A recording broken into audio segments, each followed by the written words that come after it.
नमस्कार, आप सभी का हमारे YouTube चैनल हेल्पिंग सीकर में बहुत-बहुत स्वागत करता हूँ। आज हम बात करते हैं कि जो जॉइंट जेईई मेन है 2024 उसके लिए जो एग्ज़ाम कैलेंडर है वो तो आपको पता है कि जारी हो चुका है कि कब से कब एग्ज़ाम होगी।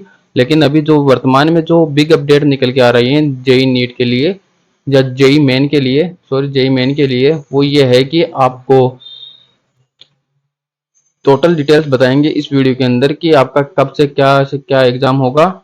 और अब देखिए यहाँ पे आपको अगर एग्ज़ाम का नहीं पता है तो आपके यहाँ पे जो जेई मेन एग्ज़ाम है सेशन फर्स्ट उसके एग्ज़ाम यहाँ पे आपको 24 जनवरी से लेके 1 फरवरी के बीच में कभी भी आपकी अपॉइंट की जा सकती है। अब अगर 24 जनवरी से लेके 1 फरवरी के बीच में अगर एग्ज़ाम होगी तो आपके ऑनलाइन फॉर्म अब स्टार्ट होने वाले हैं। आपके एग्जाम में ये जो फॉर्म है वो नवंबर में फर्स्ट सप्ताह के अंदर आपके यहाँ पे स्टार्ट होने लग जाएंगे। और आपको यहाँ पे फॉर्म फिलअप करने से पहले आपको क्या क्या जो इम्पोर्टेंट डिटेल्स है वो आपको यहाँ पे तैयार रखनी है वो हम यहाँ पे बता देते हैं। आपको इम्पोर्टेंट डॉक्यूमेंट्स हैं आपको यहाँ पे तो आपकी यहाँ पे 10th क्लास की जो मार्कशीट है वो ओरिजिनल आपको स्कैन करके अपलोड करनी होगी। 12th क्लास की अगर डिटेल्स आपने अगर एग्जाम क्वालिफाई कर ली है, अगर आप पहले ही पास कर चुके हैं तो आपको उसकी जो मार्कशीट है वो देनी होगी। अगर आप पहले यहाँ पे अभी अपीयरिंग में है तो कोई दिक्कत नहीं है, आप उसकी डिटेल्स फिल कर सकते हैं। आपके पास आधार कार्ड की डिटेल्स एकदम सही होनी चाहिए 10th क्लास की मार्कशीट के अनुसार। अगर सही नहीं है तो आपको यहाँ पे काफ़ी ज़्यादा समस्याओं की जो समस्या है वो आपको कर सकते हो। इसके बाद आपके पास एक तो ईमेल आईडी और फ़ोन नंबर दोनों आपके पास होने चाहिए, ठीक है। ईमेल और फ़ोन नंबर आपके खुद के होने चाहिए। अब पासपोर्ट साइज फ़ोटो के अंदर आपको यहाँ पे वाइट बैकग्राउंड होना चाहिए और 80% से ज़्यादा आपका फेस शो होना चाहिए उसके अंदर। जैसे हम आपको यहाँ पे फ़ोटो का सैंपल दिखा देते हैं। आपकी फ़ोटो यहाँ पे इस तरह से होनी चाहिए ताकि आपको यहाँ पे किसी प्रकार की कोई समस्या ना हो।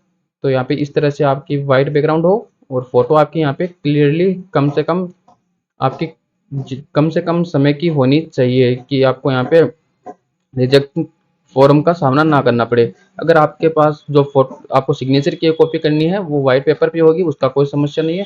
पीडब्ल्यूडी सर्टिफिकेट, अगर आप विकलांग है तो आपके पास जो विकलांगता का सर्टिफिकेट है वो आपके पास होना चाहिए। अगर लागू होता है आप पे श्रेणी प्रमाण पत्र। अब कई लोग पूछ रहे हैं कि श्रेणी प्रमाण पत्र क्या होता है।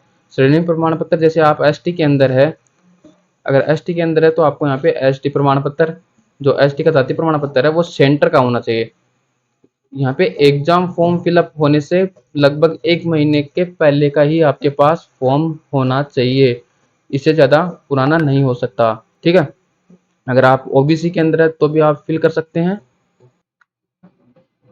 अब आपको ये करना है। अब इसके बाद आपके पास अगर रजिस्ट्रेशन आपके पास अगर नेट बैंकिंग वगैरह है तो आप यहाँ पे उसका यूज कर सकते हैं। अगर नहीं है तो आप यहाँ पे ये साइबर कैफे से भी आप यहाँ पे करवा सकते हैं। यहाँ पे पहचान पत्र के आधार पर आपके पास या तो बैंक की पासबुक होनी चाहिए या आइडेंटिटी कार्ड, राशन कार्ड, आधार कार्ड, पासपोर्ट जो भी है आपके पास वो हो सकता है, तो आप यहाँ पे इसका यूज कर सकते हैं। अब फोटो देखिए, आपका यहाँ पे फोटो के लिए बोला है पहले ही कि फोटो काले और सफेद या रंगीन होना चाहिए, ठीक है।